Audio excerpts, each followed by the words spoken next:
नमस्कार प्यारे बच्चों नीट और जेईई मेन के एग्जाम में भी कुछ क्वेश्चंस ऐसे होते हैं जिनको हम सेकंड्स में सोल्व कर सकते हैं, और जो क्वेश्चंस डिफिकल्ट होते हैं उनमें भी हम अपना टाइम सेव कर सकते हैं। कैसे? इस कैसे का जवाब मिल जाएगा बच्चे आपको इस वीडियो के अंत तक।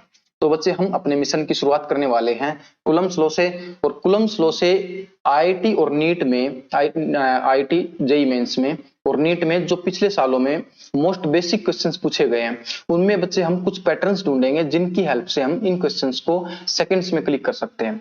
तो बच्चे अगर आप अपनी स्पीड इंक्रीज करना चाहते हैं, बच्चे अगर आप अपनी अंडरस्टैंडिंग नेक्स्ट लेवल लेकर जाना चाहते हैं, बच्चे आप अपनी प्रॉब्लम सॉल्विंग स्किल्स को इंप्रूव करना चाहते हैं, तो ये वीडियो आपके लिए है। बने रहिएगा इस वीडियो के एंड तक। तो प्यारे बच्चों हम शुरुआत करने वाले हैं कूलम्ब्स लॉ से। बच्चे कूलम्ब्स लॉ हमें क्या बताता है? दो इलेक्ट्रिकल चार्जेस के बीच में लग रहे हैं इलेक्ट्रोस्टैटिक फोर्स के बारे में। वो कितना होता है बच्चे? 1/4 pi epsilon not into Q1 Q2 by R square.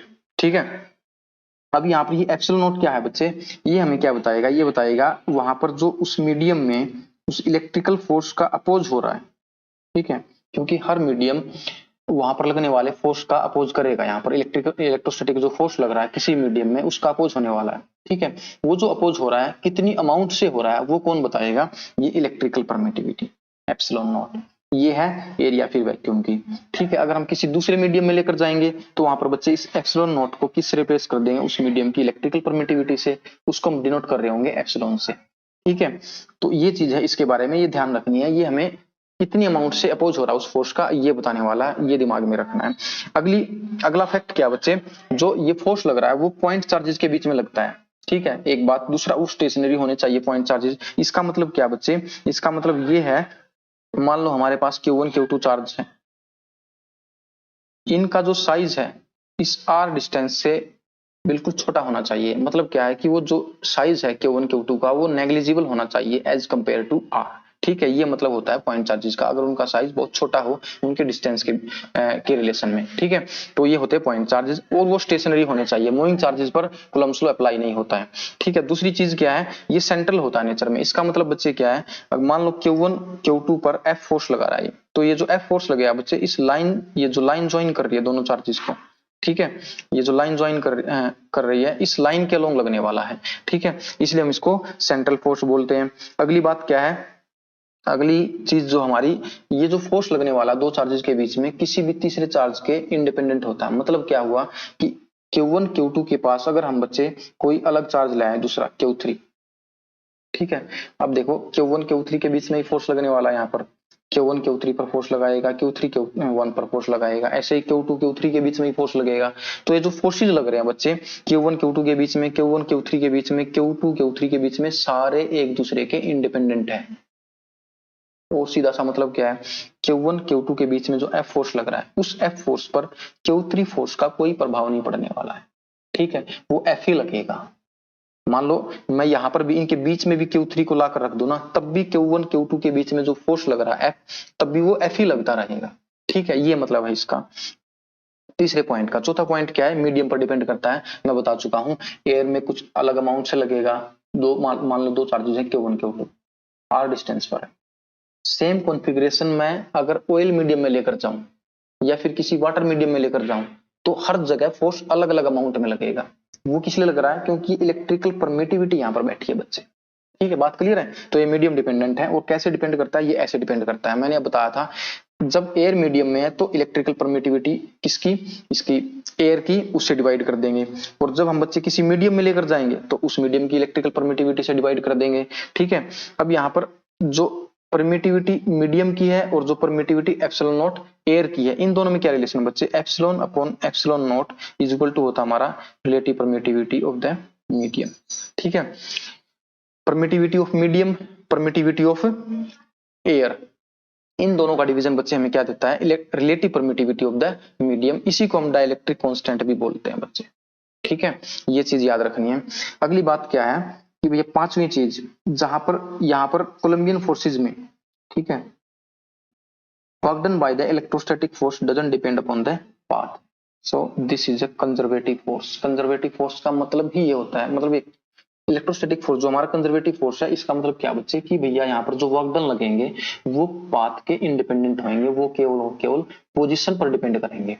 Final और इनिशियल पोजीशन पर कैसा पाथ है, ठीक है, उस पर कोई मतलब नहीं है उसका। ये थोड़ा सा और समझ में आ जाएगा जब हम न्यूमेरिकल करेंगे। So this was all about the fact about the coulomb law, ठीक है। अब बच्चे हम कुछ न्यूमेरिकल करेंगे, ध्यान देना है बिल्कुल। आगे हम कैसे पैटर्न्स को ढूंढेंगे, उन पैटर्न के बेसिस पर हम कैसे जल्दी से जल्दी मतलब कम अमाउंट में या फिर सेकंड्स में कैसे आंसर्स को क्लिक कर सकते हैं।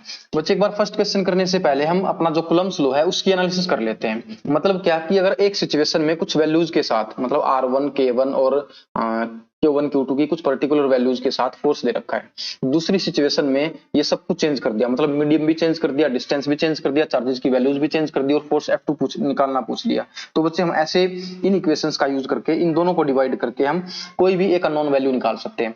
बच्चे यहाँ से इन दोनों को डिवाइड करने से हमें ये रिजल्ट मिल रहा है। अब इस रिजल्ट की क्या इंपॉर्टेंस है अभी देखते हैं।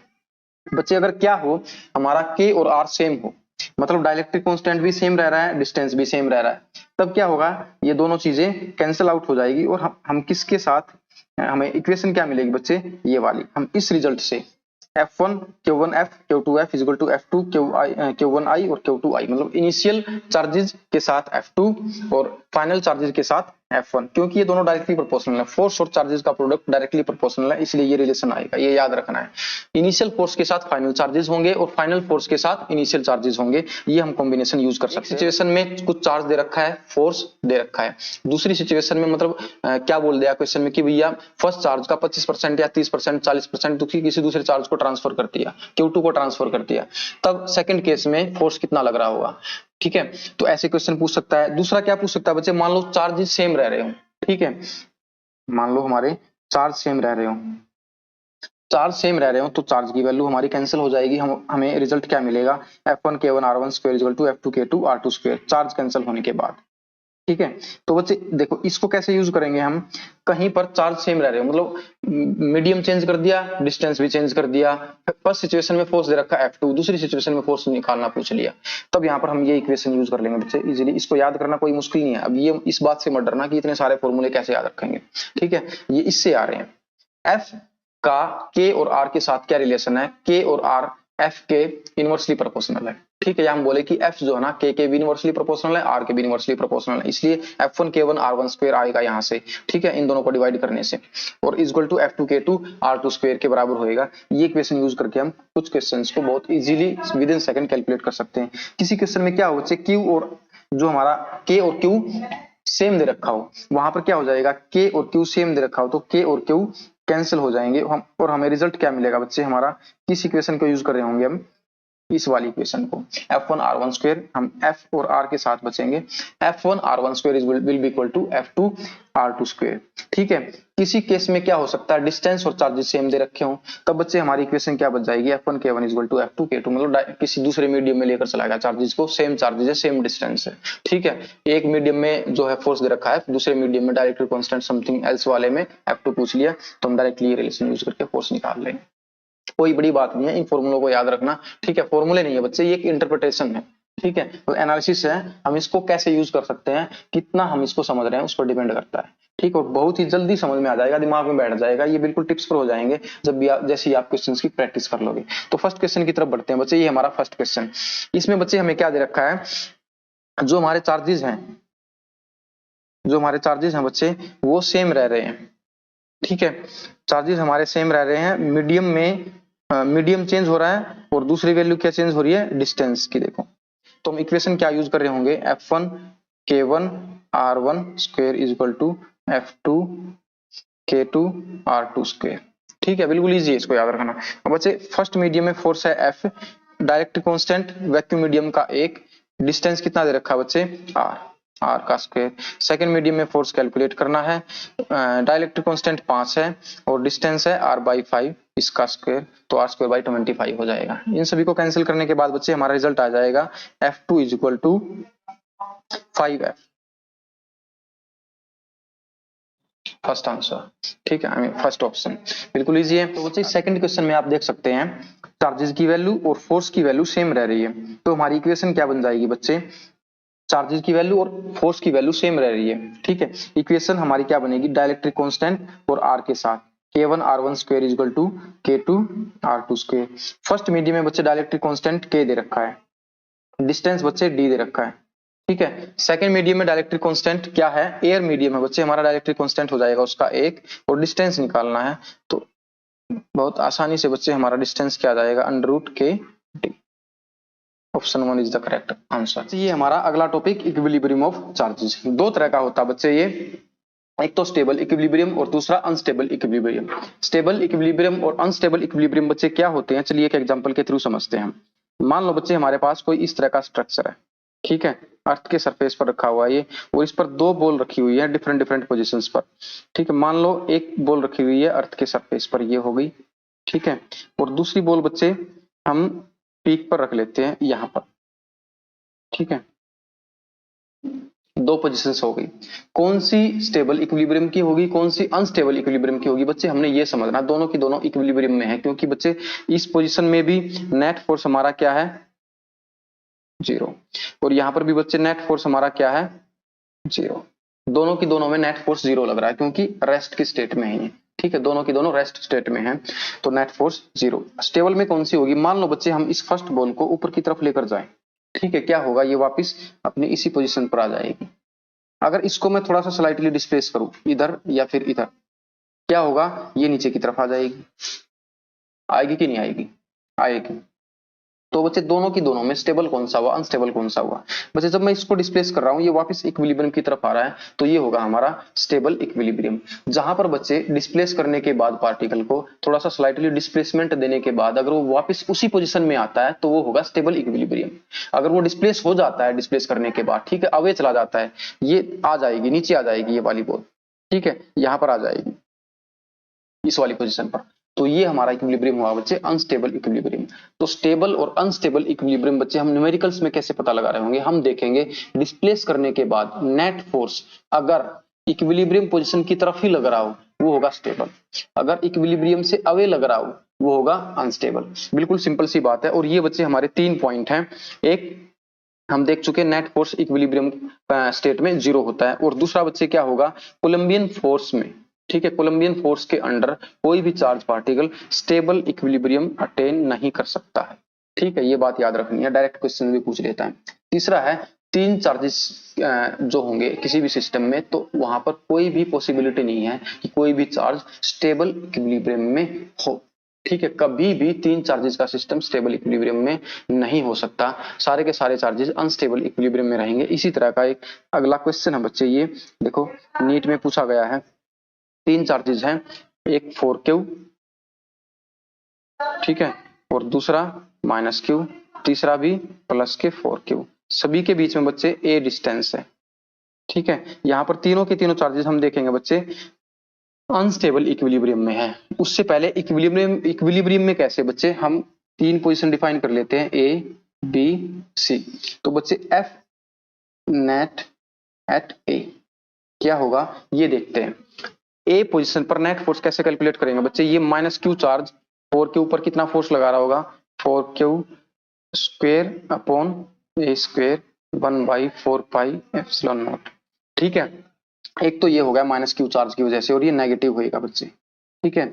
अब 4q चार्ज इस 4 के ऊपर कितना फोर्स लगाएगा, ये होगा प्लस का, तो 1/4 pi epsilon not 4 × 4 16q square upon a square, distance है बच्चे 2a, तो 4a स्क्वायर हो जाएगा। अल्टीमेटली हमारा ये भी कितना आएगा 1/4 pi epsilon not 4q square upon a square, और ये भी 1/4 pi epsilon not 4q square upon a square, ठीक है। तो ये नेगेटिव है बच्चे और ये पॉजिटिव है, दोनों कैंसिल हो जाएंगे, मिलेगा नेट फोर्स हमें 0। बात क्लियर है। तो ए पोजीशन पर नेट फोर्स 0 आ गया। बी पोजीशन पर बच्चे आप सिमेट्रिकली देख सकते हो, -q चार्ज पर सी की तरफ लगेगा, जितना ही फोर्स लग रहा है, मान लो F लग रहा है, उतना ही इधर लगेगा, क्योंकि ये भी 4q चार्ज है, ये भी 4q चार्ज है, डिस्टेंस भी है, सिमेट्रिकल पोजीशन है इसकी, ठीक है। नेट फोर्स 0 आएगा, तो F net at B will be equal to 0। Similarly बच्चे F नेट एट C कितना होगा, ये भी 0 होगा, क्योंकि हम ये भी A के सिमेट्रिक पोजीशन है, जैसे ए के लिए कैलकुलेट किया है सी के लिए कैलकुलेट कर सकते हैं। तो बच्चे तीनों की तीनों पोजीशंस में हमारा नेट फोर्स 0 आ रहा है, ठीक है, इक्विलिब्रियम हो गया। स्टेबल है या अनस्टेबल है वो देखते हैं बच्चे। मान लो क्यू चार्ज को -a/2 डिस्टेंस से मैं सी की तरफ लेकर जाता हूं, क्या होगा, सी वाले चार्ज का डिस्टेंस कम हो गया, ए वाले चार्ज का डिस्टेंस ज्यादा हो गया, तो नेट फोर्स हमारा किस तरफ लगेगा, 4Q की तरफ, प्लस के 4Q की तरफ, कौन से 4 प्लस के 4Q, सी की तरफ। ठीक है, तो इक्विलिब्रियम से दूर लग रहा है फोर्स, नेट फोर्स, जब भी मैं इसको डिस्प्लेस करता हूं। ठीक है, चाहे कितनी भी अमाउंट से करके देख लो आप, A/2 की बात छोड़ो, चाहे थोड़ा सा भी डिस्प्लेस करके देखो, सी वाले चार्ज का डिस्टेंस कम, ए वाले चार्ज का डिस्टेंस ज्यादा हो जाएगा, दूर जाएगा चार्ज, अनस्टेबल इक्विलिब्रियम हो गया। ऐसे ही 4Q जो चार्ज है ए पॉइंट पर, इसको भी मैं किधर भी लेकर जाऊं, ठीक है, डिस्टेंस चेंज हो जाएगा, दोनों के दोनों फोर्सेस चेंज हो जाएंगे, नेट फोर्स चेंज हो जाएगा, और वो कुछ ना कुछ लग रहा होगा, अवे फ्रॉम द इक्विलिब्रियम लगेगा बच्चे, ये चार्ज भी हमारा अनस्टेबल इक्विलिब्रियम में है। Similarly C charge at the point C will also be unstable equilibrium, तीनों के तीनों चार्जेस बच्चे अनस्टेबल इक्विलिब्रियम में है, ऑप्शन हो जाएगा हमारा सी।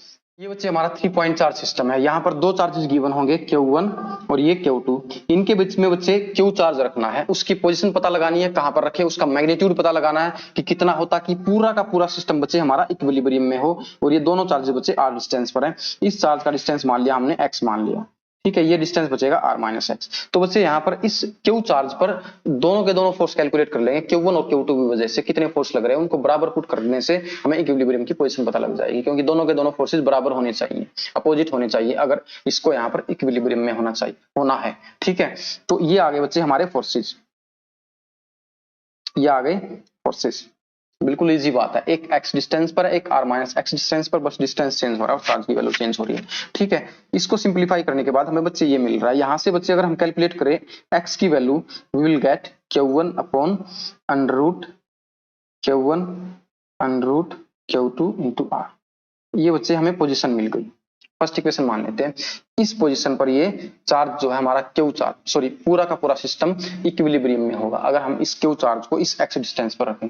कोई भी ऐसा क्वेश्चन पूछा जाता है बच्चे, आप इसको डायरेक्ट यूज कर सकते हो इक्वेशन को जल्दी कैलकुलेट करने के लिए। अब इसका मैग्नीट्यूड कैसे निकालेंगे बच्चे, मैग्नीट्यूड निकालने के लिए भी हम क्या करेंगे, यहाँ पर जो ये हमारा Q चार्ज है, ठीक है, ये Q चार्ज है, Q1 Q2, ये r डिस्टेंस था, ये x डिस्टेंस था। ठीक है, Q1 और Q के बीच में फोर्स कैलकुलेट कर लेंगे, एक अट्रैक्टिव फोर्स हो गया ये 1/4 पाई एप्सिलॉन नॉट माइनस का Q1 Q upon x square, क्योंकि बच्चे ये जो चार्ज है माइनस का होना चाहिए। ठीक, अगर इसको इक्विलिब्रियम में होना है, अगर प्लस का होगा, तीनों के तीनों चार्जेस सेम साइन के होंगे, कभी इक्विलिब्रियम में नहीं होएगा। ठीक है, इसको नेगेटिव होना पड़ेगा, ये दोनों सेम साइन के होंगे, पॉजिटिव साइन के। ओके, ठीक है, तो बच्चे यहाँ पर Q1 और Q2 के बीच में रिपल्सिव फोर्स लग रहा है, ये इतना। ठीक है, इसको भी हम इजीली कैलकुलेट कर सकते हैं, x बाई की r की वैल्यू आ जाएगी under root Q by Q2, दोनों को बराबर पुट करने के बाद यहाँ पर ये बच्चे माइनस साइन है। अब x बाई r की वैल्यू पिछली इक्वेशन से हमारी क्या थी बच्चे, वो थी under root Q1 upon under root Q1 plus under root Q2। ठीक है, x बाई r की वैल्यू पिछली वाली इक्वेशन से ये थी, यहाँ से ये आ गई, दोनों को इक्वेट कर देंगे बच्चे, Q की वैल्यू आ जाएगी under root Q upon Q2 is equal to under root Q1 upon Q1 plus root Q2। ठीक है, इसको कैलकुलेट करने के बाद बच्चे दोनों तरफ स्क्वायर कर दो, ठीक है, और इधर उधर कर दो, हमें Q की वैल्यू बच्चे क्या मिल जाएगी, Q1 Q2 माइनस के upon under root Q1 plus under root Q2 whole square. तो बच्चे ये होगी चार्ज की वैल्यू।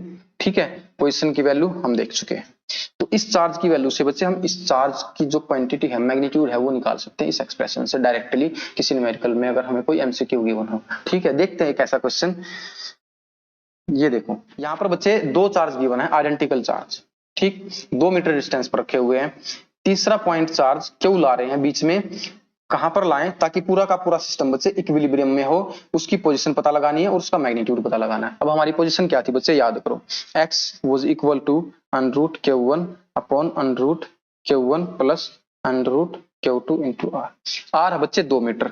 ठीक है, Q1 और Q2 की वैल्यू क्या है, आइडेंटिकल चार्जेस है, मान लो दोनों Q है। ठीक है, तो यहाँ पर इनको पुट करने के बाद बच्चे x की वैल्यू क्या आ जाएगी, x will be equal to under root Q upon 2 under root Q, क्योंकि दोनों चार्जेस इक्वल है। ये 2 मीटर था बच्चे, तो हमारा जो x आ गया बच्चे कितना आ गया, 1 मीटर। डिस्टेंस आ गया 1 मीटर। देखो बिल्कुल इजीली कैलकुलेट कर सकते हो, जल्दी बस आपको ये एक्सप्रेशन याद करना, इसको याद करना कोई मुश्किल नहीं है, काम नहीं है। ठीक है, दूसरा बच्चे हमें क्या कैलकुलेट करना है, मैग्नीट्यूड। मैग्नीट्यूड क्या था बच्चे हमारा, याद करो, Q was minus Q1 minus Q2 under root Q1 plus under root Q2 whole square, ये था मैग्नीट्यूड। आप सिंपल तरीके से भी निकाल सकते हो, जिस तरीके से हमने डेरिवेशन किए थे, ठीक है, वहां से भी निकाल सकते हो, थोड़ा सा टाइम ज्यादा लग सकता है आपको वहां से, बस इसकी प्रैक्टिस करने की बात है। यहाँ से आप जल्दी क्वेश्चन का आंसर कैलकुलेट कर सकते हो। Q1 और Q2 अगेन बराबर है बच्चे हमारे, तो यहाँ से Q स्क्वायर हो जाएगा minus upon 2 under root Q का स्क्वायर, तो बच्चे यहाँ से क्या मिलेगा, Q स्क्वायर अपॉन 4Q। ठीक, तो आंसर क्या आ जाएगा बच्चे हमारा -Q/4। चार्ज की वैल्यू आ गई -Q/4 और डिस्टेंस आ गया बच्चे 1 मीटर। तो बच्चे ये हमारा एक इक्विलेटरल ट्रायंगल का सिस्टम, ठीक है। यहाँ पर 3 चार्जेस की वैल्यू है, Q Q Q, तीनों बराबर चार्ज हैं, ये डिस्टेंस पर है सारे के सारे एक दूसरे से। इसके सेंटर पर हमने कोई चार्ज लाना है Q, ताकि ये पूरा का पूरा सिस्टम हमारा बच्चे क्या हो जाए, इक्विलिब्रियम में आ जाए। इसकी वैल्यू क्या होगी इस चार्ज की, वो हमने कैलकुलेट करनी है, ठीक है। वो कैलकुलेट करने के लिए बच्चे हम क्या करेंगे, इस Q चार्ज पर कोई भी चार्ज कंसिडर कर लो, ये वाला, ठीक है, ये वाला कंसिडर कर लो, क्योंकि हर एक चार्ज इक्विलिब्रियम में है, इसलिए उस पर नेट फोर्स 0 है। तो कोई भी फोर्स पकड़ लो, सॉरी चार्ज पकड़ लो, ये पकड़ लिया हमने Q, इस पर नेट फोर्स देख लेंगे बच्चे कितना लग रहा है हम, ठीक है। एक तो दो तो हम हमारे अट्रैक्टिव फोर्स, सॉरी दो तो रिपल्सिव फोर्स लग रहे हैं और एक अट्रैक्टिव फोर्स लग रहा है, इसकी वजह से और इसकी वजह से रिपल्सिव फोर्स, और इस सेंटर पर जो चार्ज रखा हुआ है इसकी वजह से अट्रैक्टिव फोर्स लग रहा है, ठीक है। इन सभी को अगर हम जोड़ेंगे हमारा बच्चे नेट फोर्स कितना आएगा, 0 आएगा। वही हमने करना है, ठीक है, यही हमने किया है। तो यहाँ पर क्या देख रहे हैं बच्चे हम, जो इस Q और इस Q के बीच में, इस Q और इस Q के बीच में सॉरी जो फोर्स लग रहा है वो इस तरफ लगेगा, मान लो F, इसको थोड़ा रफ कर लेते हैं, ये Q था, Q Q Q, ठीक है, ये इधर F फोर्स लग रहा है, ये इस पर इतना फोर्स लगा रहा है, ये इधर लगाएगा F फोर्स, रिपेल करेगा, दोनों के बीच में बच्चे 60 डिग्री एंगल होगा, क्योंकि ये भी 60 है, इक्विलेटरल ट्रायंगल है।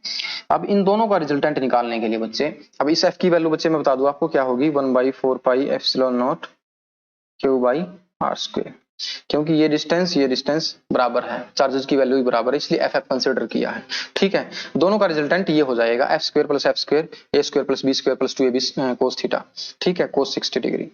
बात क्लियर है, एक साइड क्लियर होगी। अब दूसरा, इस Q की वजह से क्या फोर्स लग रहा है बच्चे, अट्रैक्टिव, ये अपोजिट नेचर का है इन तीनों Q से, ठीक है, अपोजिट नेचर का होना चाहिए अगर इस सिस्टम को इक्विलिब्रियम में होना है। ओके, तो कितना हो जाएगा बच्चे, अब ये डिस्टेंस कितना हमारा, सेंट्रोइड का कॉर्नर से डिस्टेंस बच्चे हमारा क्या होता है, a/√3, ये डिस्टेंस है, इसलिए फोर्स हमारा इतना आएगा, ठीक है। Q × Q बाई डिस्टेंस जो हमारा a/√3 उसका स्क्वायर करेंगे, ये फोर्स मिल जाएगा इजीली। तो इसको सोल्व करने के बाद बच्चे हमें, इसको सोल्व करने के बाद ये F आ रहा है यहाँ पे √3F, F की वैल्यू बच्चे हमारी Q² है। ओके, यहाँ से इसको सिंप्लीफाई करने के बाद इजीली हमें Q की वैल्यू जो मिल जाएगी बच्चे क्या होगी, Q/√3। कहीं पर भी हमें ऐसा सिस्टम गिवन हो बच्चे, हम इजीली कैलकुलेट कर सकते हैं। बात किस चीज का ध्यान रखना, मान लो ऐसा कोई भी सिस्टम ना गिवन हो, कोई भी सिमेट्रिक चार्ज डिस्ट्रीब्यूशन हो, वहां पर अगर हमें चार्ज की वैल्यू निकालनी है, वो हम कैसे निकालेंगे, एक अट्रैक्टिव फोर्स निकाल लेंगे और एक रिपल्सिव फोर्स निकाल लेंगे बच्चे, ठीक है, तभी हम अननोन चार्ज की वैल्यू पता लगा सकते हैं, और दोनों के दोनों फोर्सेज अपोजिट होंगे, ठीक। अब यहाँ पर देखो इनका रिजल्टेंट ऐसे आएगा, ठीक है, और ये फोर्स किस तरफ लग रहा था, इस तरफ लग रहा था, सेंटर की तरफ, क्योंकि ये अट्रैक्टिव है, ये Q फोर्स इस, ये वाला सेंटर वाला Q फोर्स इस Q को अपनी तरफ खींचेगा, और इन दोनों का रिजल्टेंट इस तरफ आ रहा है, ठीक है, इसलिए यहाँ पर मैंने दोनों को बराबर रखा है। हम ऐसे ही कर रहे होंगे हर बार अगर चार्ज की वैल्यू पता लगानी है, ठीक है। ये था एक 3 चार्ज सिस्टम, ट्राइंगल की फॉर्म में, इक्विलेटरल ट्राइंगल के कॉर्नर पर चार्ज रखे हुए थे। अगर हमारे पास बच्चे कोई इसी तरह का कोई स्क्वायर हो, तो यहाँ पर क्या होगा, सेम तरीका है, हम क्या करेंगे बच्चे, नेट फोर्स निकाल लेंगे किसी एक चार्ज पर, बिल्कुल सेम तरीका है। मान लो यहाँ पर भी क्या है, Q Q Q, और ये भी Q और ये कैपिटल Q। मान लो हमने ये चार्ज पकड़ लिया, इस पर बच्चे ये चार्ज पकड़ लिया, ठीक है, इस पर इस तरफ फोर्स लग रहा, मान लो F लग रहा है, सारी डिस्टेंस जो है सभी चार्जेस के बीच की A है, ठीक है। तो यहाँ पर क्या होगा बच्चे, क्यू और क्यू के बीच में एफ फोर्स लग रहा मान लो, तो ये क्यू भी बच्चे इस पर एफ फोर्स लगाएगा, सिंपल सी बात है। तो यहाँ पर इस पर मैंने क्या बताया, नेट फोर्स देख लेना, जैसे ट्रायंगल में देखा था। अब यहाँ पर इसकी वजह से भी लग रहा है इस पर, इसकी वजह से फोर्स कितना लगेगा बच्चे, वो ऐसे लगेगा।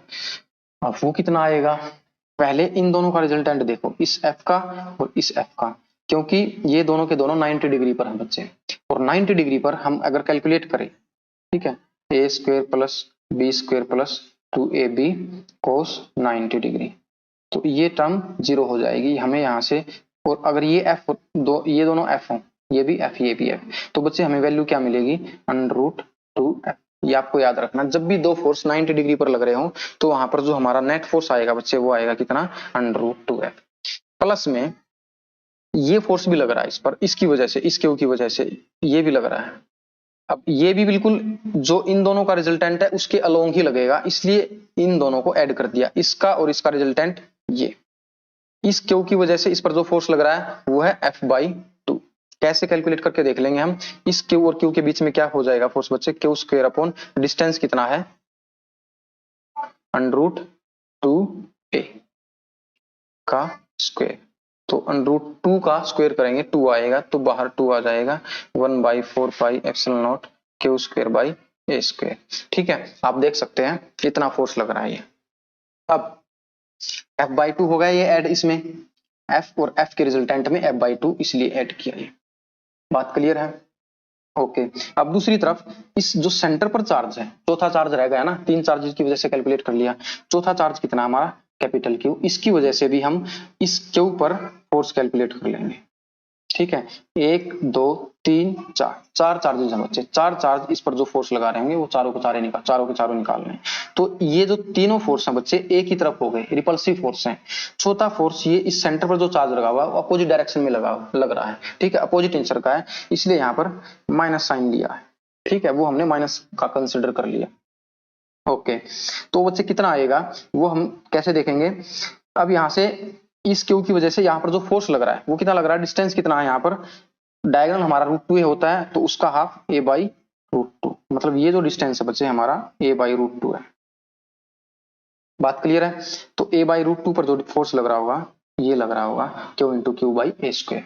ठीक है, नीचे जो √2 वो ऊपर चला जाएगा 2 बनकर।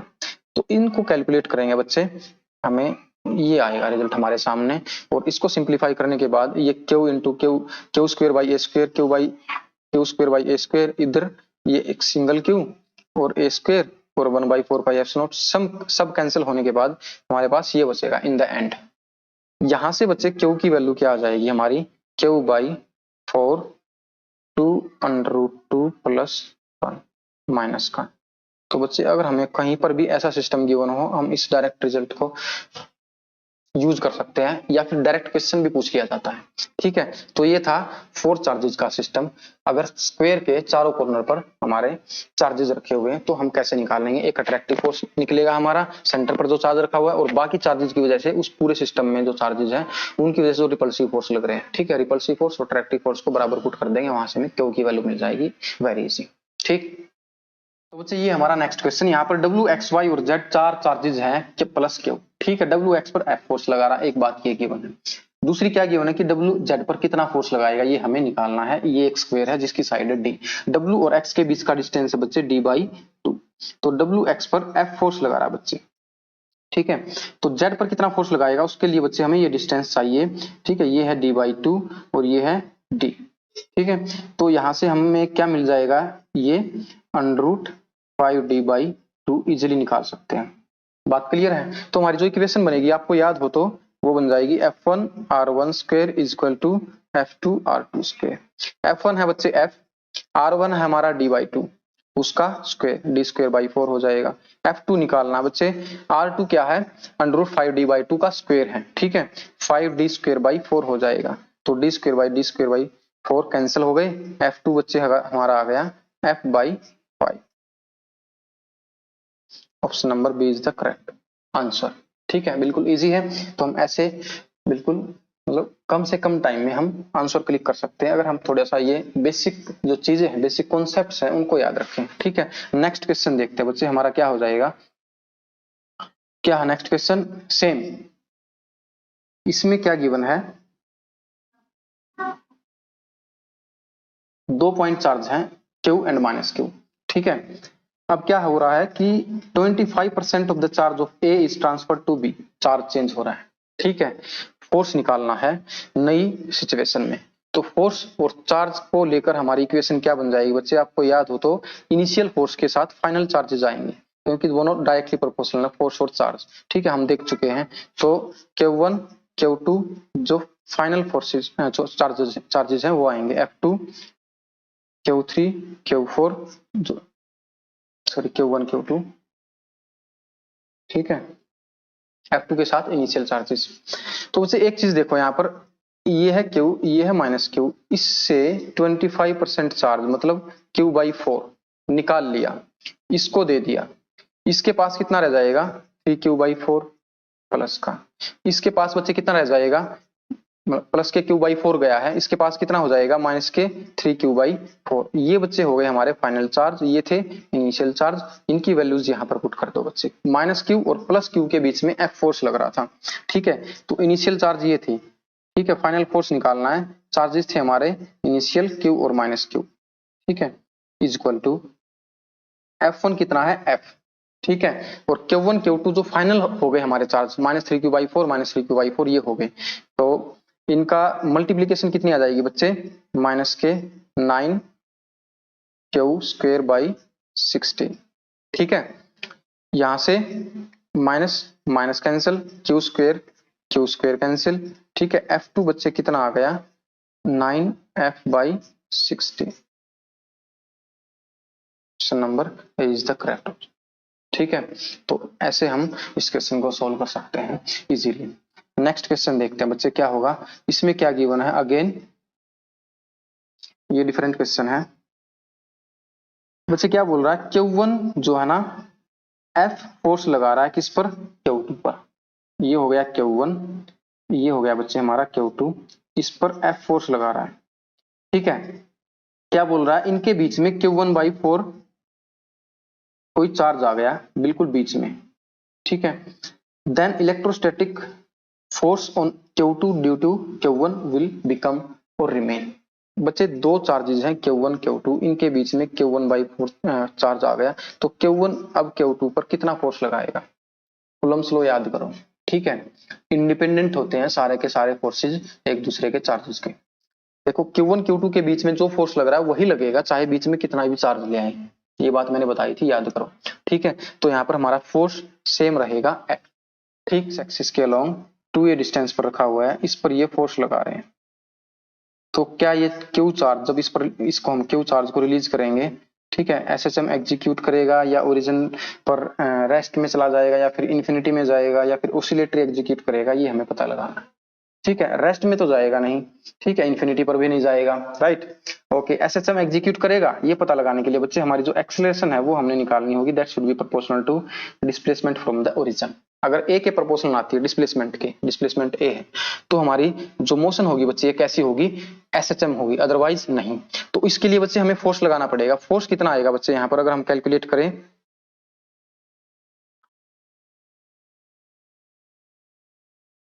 फोर्स ये इस तरफ F फोर्स लगा रहा है। ठीक है, ये भी मान लो इस तरफ F ही लगाएगा, क्योंकि डिस्टेंस भी सेम, चार्ज भी सेम। F फोर्स लग रहे हैं, तो बच्चे मान लो ये एंगल थीटा है, ये भी थीटा है। ठीक, तो ओरिजिन की तरफ फोर्स कितना लग रहा होगा, हमारा F cos थीटा लग रहा होगा बच्चे।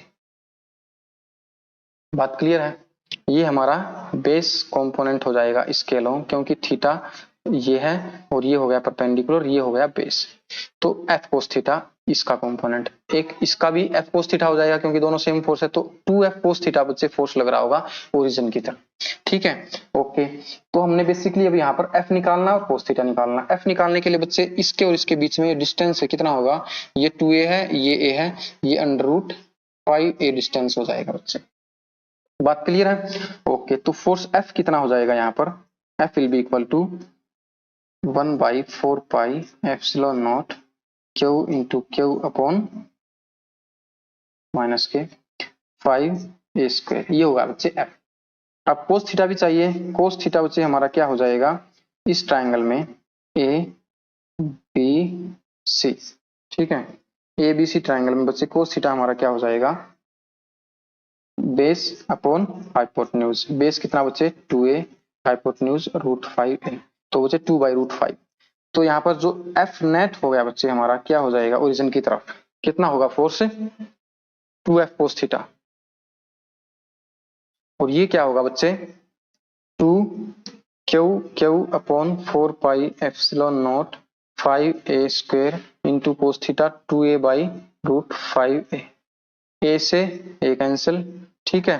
तो देखो बच्चे यहाँ पर जो हमारी एक्सेलरेशन आएगी, एफ फोर्स ये हो गया, एक्सेलरेशन ए के प्रोपोर्शनल नहीं आ रही है, इनवर्सली प्रोपोर्शनल टू a² आ रही है, ठीक है। तो ये SHM